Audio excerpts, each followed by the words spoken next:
Bismillahirrahmanirrahim. Assalamualaikum warahmatullahi wabarakatuh. Alhamdulillahillazi arsala rasulahu bil huda wa dinil haqq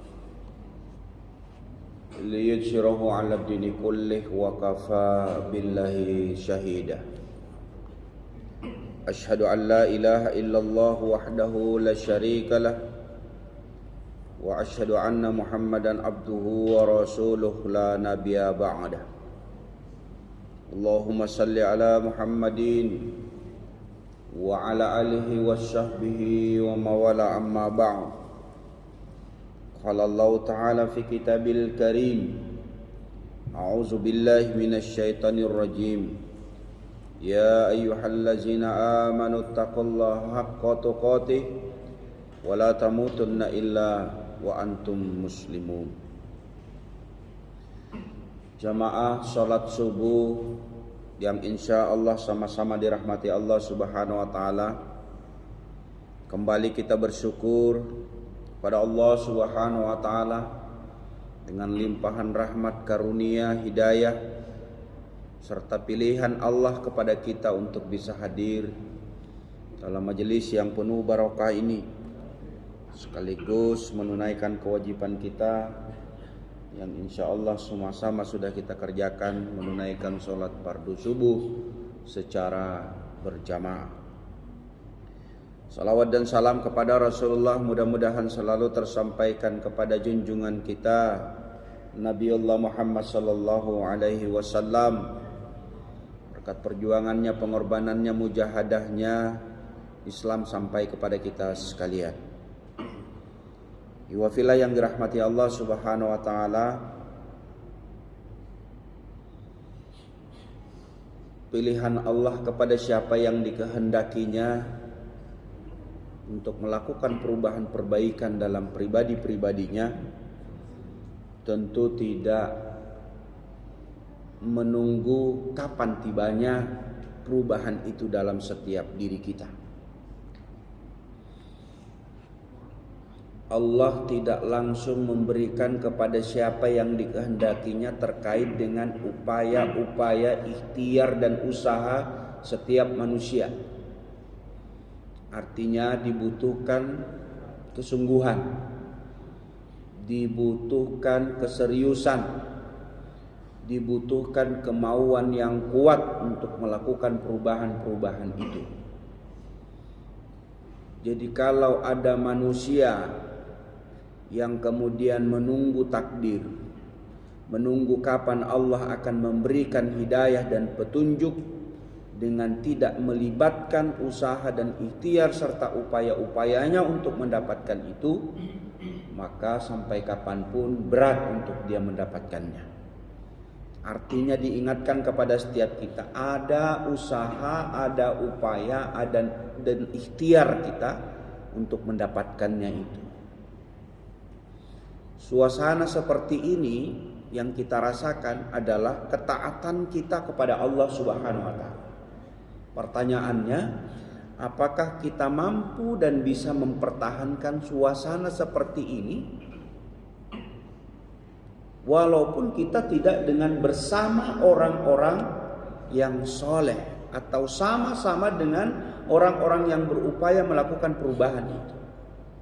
Nah, kadangkala jujur kita akui, kalau sudah dalam suasana yang tidak seperti ini, berubahlah ketaatan kita kepada Allah Subhanahu wa taala. Disitulah pentingnya kita berjamaah, saling menguatkan satu dengan yang lain. Boleh jadi ada rasa sungkan, ada rasa segan, ada rasa tidak nyaman. Itu bagian daripada proses untuk menuju perubahan ke arah yang lebih baik. Karena begitu kita sendiri, maka suasana seperti ini tanpa kita sadari akan berubah. Tapi begitu dalam suasana berkumpul, suasana dalam berkelompok, suasana dalam berjamaah, saling menguatkan satu dengan yang lain. Walaupun embel-embelnya rasa segan, rasa tidak nyaman, itu adalah bagian proses yang mesti kita renungi. Bahwa begitu kita dalam suasana bersama, dalam suasana berjamaah, satu sama lain saling menguatkan. Nah, ketika kita dalam keadaan sendiri, apakah kondisi yang ketika kita bersama-sama itu masih sama suasananya? Ini yang menjadi PR berat kita. Artinya apa? Kita menyadari bahwa suasana hati, suasana lingkungan, suasana di mana kita berada di tengah orang-orang yang banyak, maka suasana itu kita harapkan akan bertahan dalam keadaan suasana apapun. Karena kita selalu melihatnya pandangan manusia. Maka kita akan meningkatkan lebih jauh bagaimana pandangan Allah terhadap kita itu yang sesungguhnya yang kita harapkan. Sehingga kalau sudah pandangan Allah yang menjadi keyakinan kita, maka dalam suasana apapun kita berupaya untuk menjadikan ketaatan itu prioritas dalam kehidupan kita. Majelis yang dirahmati Allah Subhanahu wa taala. Umat Islam yang poranda dalam tanda kutip ya, akibat Ghazul Fikr, serangan pemikiran yang dilakukan oleh orang-orang yang memang tidak berkeinginan Islam ini akan tumbuh, akan muncul, akan besar, akan selalu ada setiap zaman, selalu ada dalam setiap masa. Serangan Hizbus Syaitan yang merupakan kelompok-kelompok yang tidak menyukai besarnya, tingginya, keagungannya daripada Islam, ini sangat luar biasa serangannya. Sehingga apa? Setiap masa dan setiap zaman yang kita lalui, sebagaimana sejarah dan sirah mengabarkan kepada kita bahwa pergantian generasi ke generasi itu akan terus berputar. Bagaimana setiap generasi itu menggambarkan tentang keadaan umat yang boleh jadi dia taat, lalu kemudian tidak taat kepada Allah Subhanahu wa taala. Lalu digantikan dengan generasi berikutnya. Begitu terus berputar. Nah, hari ini majelis yang dirahmati Allah Subhanahu wa taala, ketika kondisi umat Islam ini dalam keadaan porak-poranda, dalam keadaan yang memprihatinkan, yang karena serangan-serangan yang kita sadari atau tidak, betapa upaya-upaya untuk menggemboskan Islam, berupaya untuk bagaimana Islam itu tidak tersebar, tidak dimiliki oleh setiap umat Islam itu sendiri, sehingga tidak sedikit ditemukan di dalam tubuh umat, di dalam pemikiran umat, justru mereka asing dengan agamanya sendiri. Nah, inilah bagian daripada upaya-upaya kita, bagaimana kita kembali menata sedemikian rupa yang akan memunculkan sebuah umat Islam yang memiliki kekuatan dan kemuliaan dijanjikan oleh Allah Subhanahu wa taala. Sudah menjadi sunnatullah, suatu umat murtad pasti akan datang umat yang lain yang sikoh kepada Allah Subhanahu wa taala. Nah, agar umat ini muncul kembali dengan perjalanan dan aktivitas kehidupan yang berputar dari masa ke masa, dan kita saat ini berada di tengah kehidupan yang serba canggih, serba modern, serba maju, yang tentu jauh kondisinya dengan di masa-masa sebelumnya. Nah, maka apa yang kita lakukan agar umat ini muncul kembali? Pertama-tama yang harus kita lakukan adalah pembentukan pribadi. Perlu ditata kembali.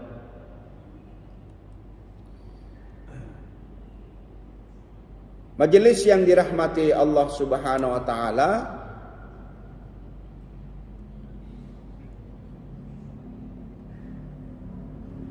pertama-tama yang ditanamkan dalam pembentukan pribadi ini, sepakat kita, adalah iman kepada Allah Subhanahu wa taala. Inilah paling inti dan paling awal. Sehingga Rasulullah dalam sirah, bagaimana beliau menanamkannya iman ini selama 13 tahun di Mekah. Makanya ketika kita melihat ada orang-orang yang tidak langsung dia sholat, tidak melakukan kebaikan-kebaikan dan amal-amal saleh, karena memang berproses. Yang pertama dan utama ditanamkan kepada setiap seorang muslim itu bagaimana imannya dulu dikelola. Begitulah Rasulullah berdakwah kurang lebih 13 tahun, dia tanamkan iman, dia tanamkan akidah, dia pahamkan. Nah, kita juga sampai hari ini harus mengoreksi. Apakah sujud dan rukuk kita, amal-amal saleh kita itu bersumber dari keimanan kepada Allah Subhanahu wa taala. Summa nauzubillah. Kalau kita hanya terjebak kepada ikut-ikutan kepada orang lain, orang taat lalu kemudian kita taat tanpa kita pahami dan tanpa kita sadari, maka itulah yang menyebabkan terikut dengan suasana yang tidak dengan kesadaran dan kepahaman kita terhadap iman yang kita miliki. Majelis yang dirahmati Allah Subhanahu wa taala. Keimanan ini adalah dasar segala sesuatu untuk kita menjiwai semua amal-amal yang kita lakukan. Keimanan yang bagaimana yang diharapkan? Tentu keimanan seperti keimanan para sahabat dan generasi pertama.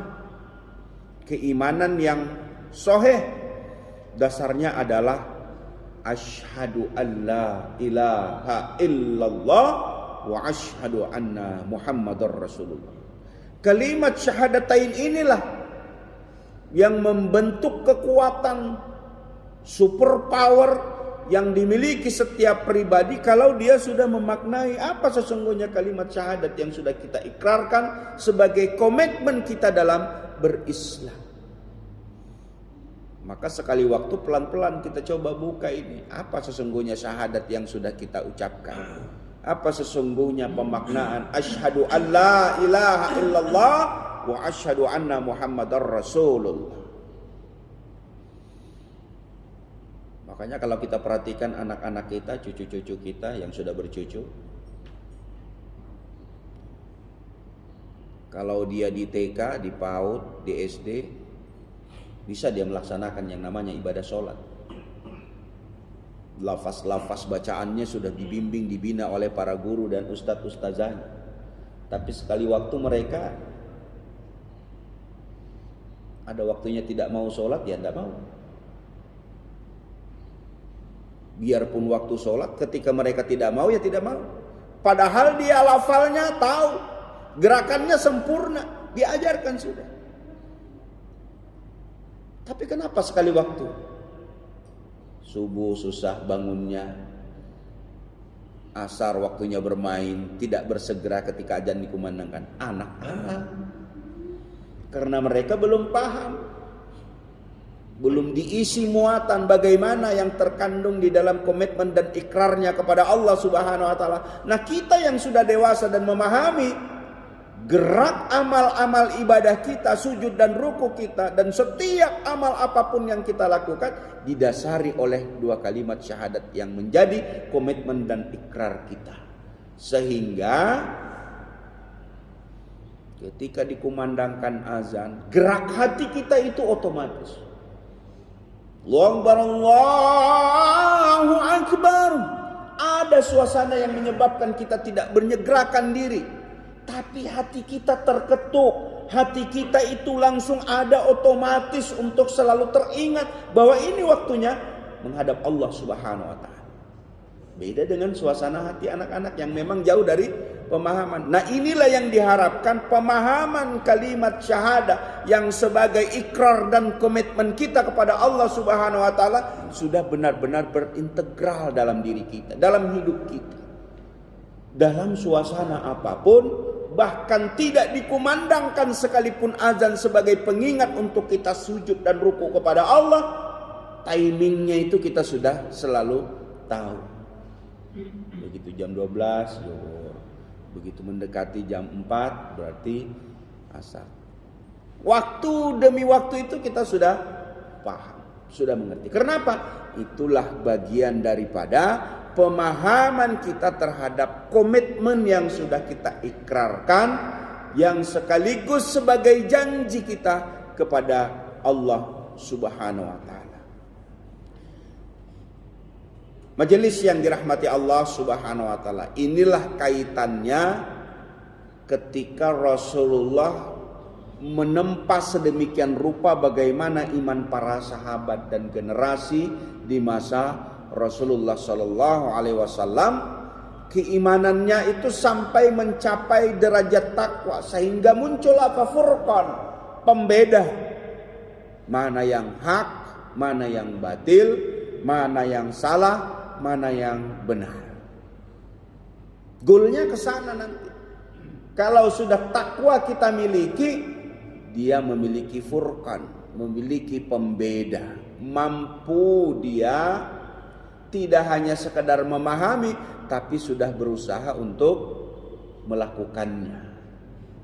Majelis yang dirahmati Allah Subhanahu wa taala, dijelaskan bahwa takwa yang ingin kita raih selalu diingatkan oleh Allah, ya ayyuhallazina amanuttaqullaha haqqa tuqatih wa la tamutunna illa wa antum muslimun. Takwa ini kata Allah adalah sebaik-baik bekal. Jadi bukan karena pangkat jabatan kedudukan, bukan karena uang, bukan harta, bukan segala apa yang kita miliki hari ini, lalu kita apa saja yang kita inginkan tersedia dan boleh kita lakukan. Tetapi bukan itu yang ternyata menjadi bekal kehidupan kita. Tapi Allah katakan sebaik-baik bekal itu adalah takwa kita kepada Allah Subhanahu wa taala.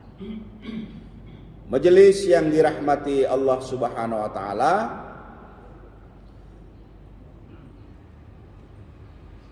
Ibnu Mas'ud mengatakan dengan taatnya kepadanya dan tidak maksiat terhadapnya. Pemahaman tentang takwa seperti itu, kata beliau. Dengan taat kepadanya dan tidak maksiat terhadapnya. Selalu mengingatnya dan tidak pernah melupakannya. Selalu bersyukur kepadanya dan tidak ingkar terhadap nikmatnya. Ibnu Mas'ud mengungkapkan tentang takwa seperti itu.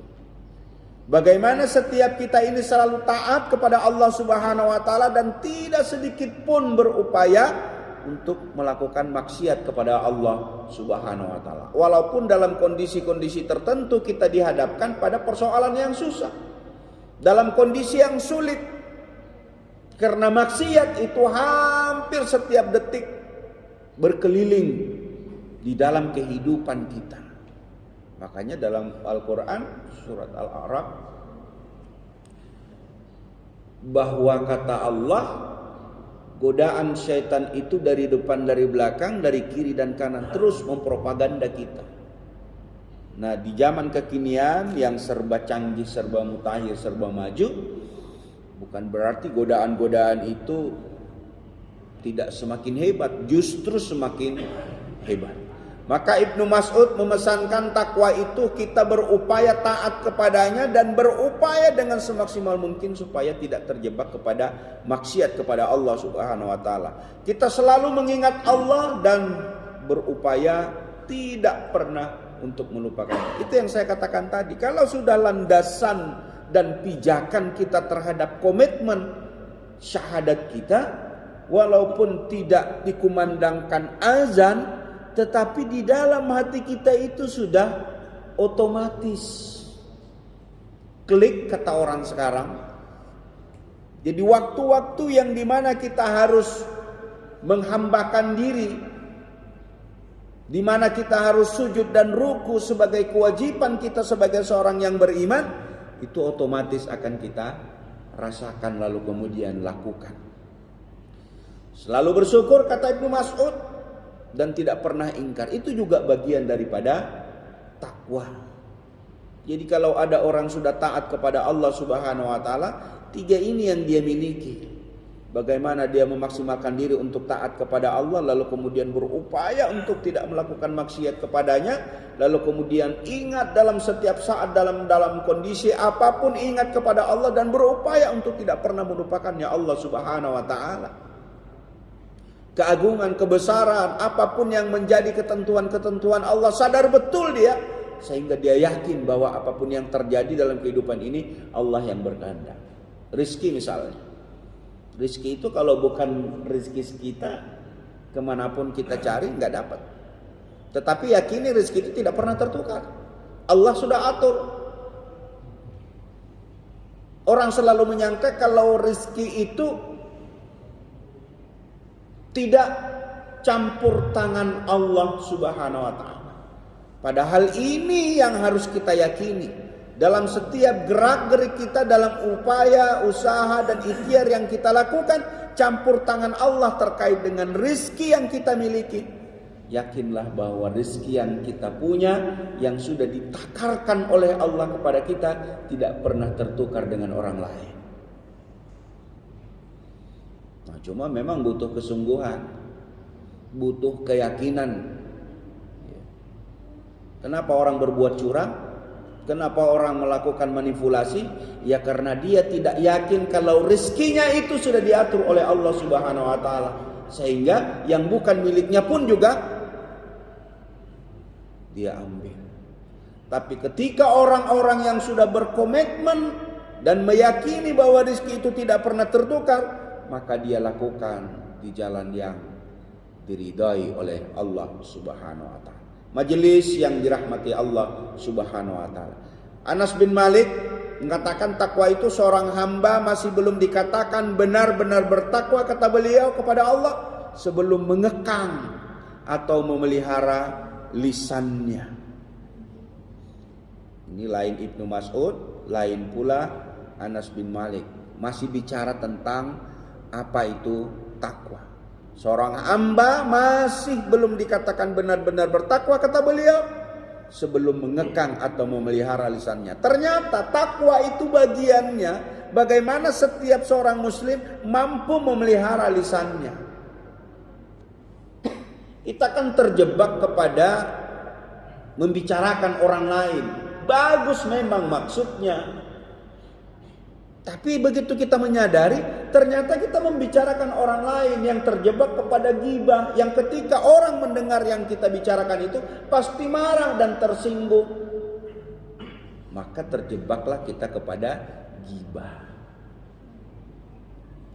Tapi kalau ada keinginan niat untuk memperbaiki kesalahan saudara kita, sahabat kita, teman kita, niatkan memang bahwa membicarakan, membahas, mendiskusikan ini benar-benar berupaya untuk membenarkan sahabat dan teman yang benar-benar keliru dan salah. Tapi kalau hanya sebatas diskusi lalu kemudian kita memperdalam kesalahan-kesalahan yang hanya tidak ada upaya untuk memperbaiki, berarti disitulah kesalahan kita, terjebak kepada ghibah, membicarakan orang lain. Dan ini sering kita terjebak, Bapak. Niatan kita bagus sudah, maunya kita bagus sudah, tapi tetap saja disalahkan oleh Allah Subhanahu wa taala ketika kita terjebak kepada membicarakan orang lain yang tidak ada upaya untuk melakukan perubahan kepada sahabat, teman atau siapapun juga. Maka di sini Anas bin Malik mengingatkan takwa itu bagaimana kita bisa memelihara lisan kita, tidak sekedar berbicara. Majelis yang dirahmati Allah Subhanahu wa taala. Ibnu Abbas, berjihadlah kalian di jalan Allah dengan sebenar-benar jihad demi membela agama Allah, dan janganlah kalian enggan demi membela Allah hanya karena celaan orang-orang yang mencela. Jadi takwa itu, kata Ibnu Abbas, berjihadlah di jalan Allah sebenar-benar jihad demi membela agama Allah, dan jangan kalian enggan demi membela Allah hanya karena celaan. Jadi kalau ada orang-orang yang suka mencela, suka meremehkan, suka menghina, tidak perlu kita ambil hati. Karena apa? Allah saja dihina, malaikat saja dicela, nabi dan rasul saja disakiti. Maka berukur dengan kita. Nabi bukan, malaikat bukan. Jadi wajar kalau hari ini kita yang berupaya untuk melakukan kebaikan, tantangannya juga semakin berat. Kita dicela, kita dihina, kita diremehkan dan sebagainya. Tetap saja dalam kondisi untuk tetap dan tegar bagaimana membela agama Allah. Itulah yang dikatakan ahaqqa tuqati, sebenar-benar takwa yang selalu diingatkan oleh Allah kepada kita. Majelis yang dirahmati Allah Subhanahu wa taala, kalau sudah iman menjadi dasar sebagai pijakan kita dalam beragama ini, maka islamisasi hidup itu akan terbentuk, yakni bagaimana Islam ini menjadi aturan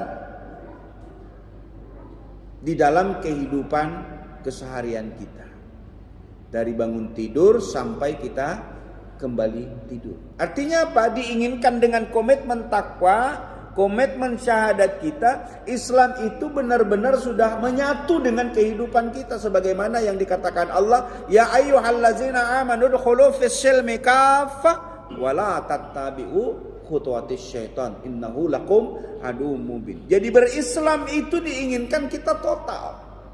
Diinginkan totalitas kita di dalam beragama ini. Bagaimana untuk kita kafah di dalam Islam? Seluruh aktivitas itu tercermin dan tergambar bagaimana kita mengikuti aturan-aturan yang sudah ditetapkan oleh Allah Subhanahu wa taala melalui nabi dan rasul. Majelis yang dirahmati Allah Subhanahu wa taala, maka tabiat agama Islam ini kecenderungannya adalah menyeluruh. Tabiatnya itu tidak kita mengambil sebagian-sebagian, tetapi bagaimana berupaya semaksimal mungkin untuk melakukan dan mengerjakannya sesuai dengan perintah Allah, bahwa secara total kita berislam. Masuklah ke dalam Islam itu secara kafah, secara menyeluruh. Jangan mengambil bagian-bagian tertentu lalu kemudian meninggalkan bagian-bagian tertentu. Nah, inilah yang menjadi harapan kita di dalam berislam ini. Semangat kita untuk mengkaji, semangat kita untuk belajar, itu adalah bagian proses takwa yang kita ingin raih. Bagaimana Islam ini total kita pahami dan kita yakini, sehingga dalam mengimplementasikan dalam kehidupan keseharian kita, benar-benar Islam ini sudah dapat kita laksanakan. Cuma yang menjadi persoalan kan tidak semudah itu. Bagaimana kita berislam secara total? Banyak tantangan, banyak hambatan. Itulah proses yang memang harus kita lalui. Allah katakan, bertakwalah kepada Allah sebenar-benar takwa. Itulah yang diungkapkan para ulama, bagaimana sesungguhnya bertakwa sebenar takwa itu, yaitu tadi, bagaimana kita menjadikan Islam ini secara total di dalam kehidupan keseharian kita. Barang siapa yang hidup menjalani suatu hal, maka ia pasti mati dalam keadaan berpegang kepada hal itu. Dan barang siapa yang mati dalam keadaan berpegang kepada suatu hal, maka kelak ia dibangkitkan dalam keadaan tersebut. Kami berlindung kepada Allah dari kebalikan hal tersebut. Ibnu Katsir mengatakan seperti itu. Jadi artinya apa? Apa yang kita lakukan hari ini, kebiasaan-kebiasaan untuk melakukan amal-amal saleh, maka nanti suatu saat sampai menjelang ajal lalu kemudian kita dibangkitkan pula kita dengan kebiasaan-kebiasaan yang kita lakukan. Maka yang menjadi kehati-hatian kita, jangan sampai setiap perbuatan dan amal aktivitas kita itu sesuatu yang tidak mengandung manfaat, sesuatu yang kira-kira tidak mendatangkan kemaslahatan, tapi setiap segala sesuatu yang mendatangkan manfaat lalu kemudian terbiasa kita melakukannya, kata Ibnu Katsir, ini akan dibangkitkan dalam keadaan tersebut. Sering kita mendapatkan orang-orang yang terjebak kepada kemaksiatan, bermaksiat kepada Allah Subhanahu wa taala sampai akhir hayat hidupnya dia lakukan. Maka orang-orang seperti ini, kata Ibnu Katsir, dibangkitkan sebagaimana kebiasaan yang dia lakukan. Maka hari-hari kita orang-orang yang bertakwa, melakukanlah amal-amal yang menjadi warna sibghah kehidupan kita. Majelis yang dirahmati Allah Subhanahu wa taala, maka kriteria pribadi muslim yang dinyatakan dalam surat Ali Imran yang sudah menjadi pesan, bahkan ini merupakan rukun di dalam khutbah Jumat sering disampaikan, wala tamutunna illa wa antum muslimun, yang diwanti-wanti oleh Allah orang-orang yang beriman itu bertakwa sebenar-benar takwa. Nah, yang sebenar-benar takwa itu tadi kita sudah jelaskan, bagaimana kita menjaga lisan, bagaimana kita melakukan perubahan, perbaikan, melakukan amal-amal saleh. Maka kriterianya adalah sebagaimana dalam ayat ini, ya ayyuhallazina amanu. Al-iman, kembali lagi menegaskan iman menjadi prioritas. Lalu kemudian bertakwa itu sendiri, lalu kemudian diwanti-wanti oleh Allah, jangan sampai kita mati dalam keadaan bukan Islam. Nah, ini asas pribadi sebagai seorang muslim yang harus kita jaga-jaga ini. Jangan sampai kita tidak memiliki asas pribadi. Jadi iman itu menghantarkan ketakwaan kita kepada Allah Subhanahu wa taala, lalu kemudian apa? Yang kita harapkan Islam ini tidak pernah berhenti kita untuk terus memperjuangkannya, tidak pernah berhenti kita untuk mengamalkannya, tidak pernah kita berhenti untuk stop dan lelah. Karena sekali waktu ada jemu kita. Coba rasakan.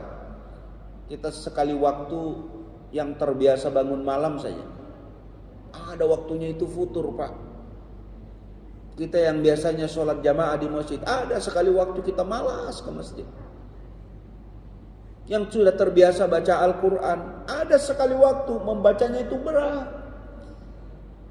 Karena apa?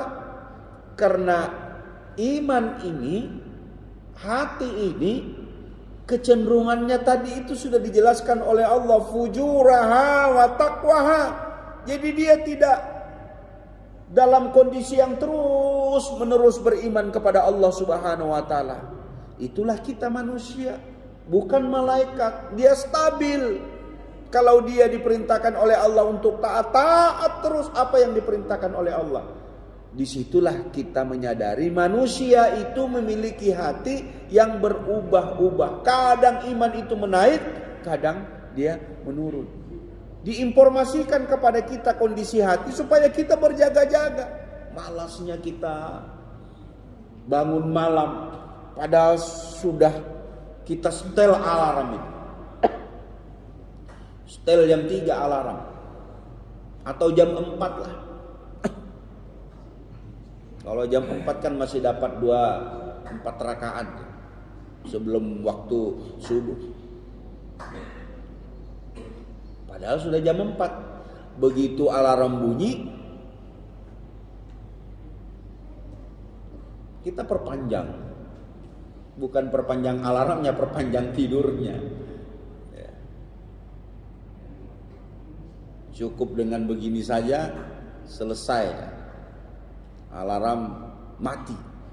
Tidur lagi kita. Ada waktu-waktu tertentu. Padahal kita sudah dengan komitmen ini, saya harus bangun, saya harus bangun, saya harus bangun. Tapi ada kondisi yang menyebabkan kita menjadi lelah, menjadi malas, menjadi futur. Maka iman, takwa, lalu kemudian dengan segala kesungguhan ini yang tetap harus kita jaga. Tidak melihat siapapun orangnya. Yang namanya kelelahan, yang namanya turun naik, itu pasti terjadi dalam diri kita. Nah, bersyukurlah bagi orang-orang yang selalu dalam kondisi stabil imannya, terus menerus untuk dia melakukan kebaikan-kebaikan, menerapkan asas-asas pribadi yang semestinya dimiliki. Majelis yang dirahmati Allah Subhanahu wa taala, setelah terbentuk pribadi yang berkarakter, yaitu pribadi muslim, maka tidak boleh dibiarkan setiap individu-individu itu dengan sendirinya berjalan. Ini artinya apa? Harus diikat dalam ikatan jamaah. Nah, inilah bagian yang kita lakukan hari ini. Karena kalau dengan sendiri itu tidak memiliki kekuatan. Tapi kalau kita bersama-sama, apapun alasannya, dalam rangka untuk menguatkan barisan, menguatkan jamaah, seperti itulah Islam ini dibangun di dalam kekuatan jamaah secara bersama-sama. Untuk itu perlu dibangkitkan kembali semangat berjamaah kita, yang tentunya bukan hanya sekedar jamaah sholat kita berjamaah, tapi jamaah dalam organisasi, dalam majelis, dalam apapun perkumpulan untuk melakukan perubahan perbaikan, bagaimana menjaga asas-asas pribadi kemusliman kita, itu yang harus kita lakukan. Karena dengan pembentukan semangat berjamaah ini, maka insya Allah kita akan memiliki betapa yang namanya kekuatan Islam itu dapat benar-benar kita rasakan. Allah mengajari kita untuk beramal jamaah. Allah Subhanahu wa taala memiliki banyak malaikat yang tugasnya sangat spesifik dan mereka tidak pernah melanggar, beda dengan kita sebagai manusia. Nah, sehingganya saling menguatkan kita satu dengan yang lain. Mudah-mudahan jamaah ini akan terus terjaga. Mudah-mudahan ikatan kekuatan pribadi-pribadi yang benar-benar beriman, bertakwa kepada Allah Subhanahu wa taala menjadi kekuatan satu dengan yang lain, saling menguatkan. Berdoa dan munajat kita kepada Allah Subhanahu wa taala, mudah-mudahan kita termasuk orang-orang yang terus diistiqomahkan dalam ikatan jamaah ini.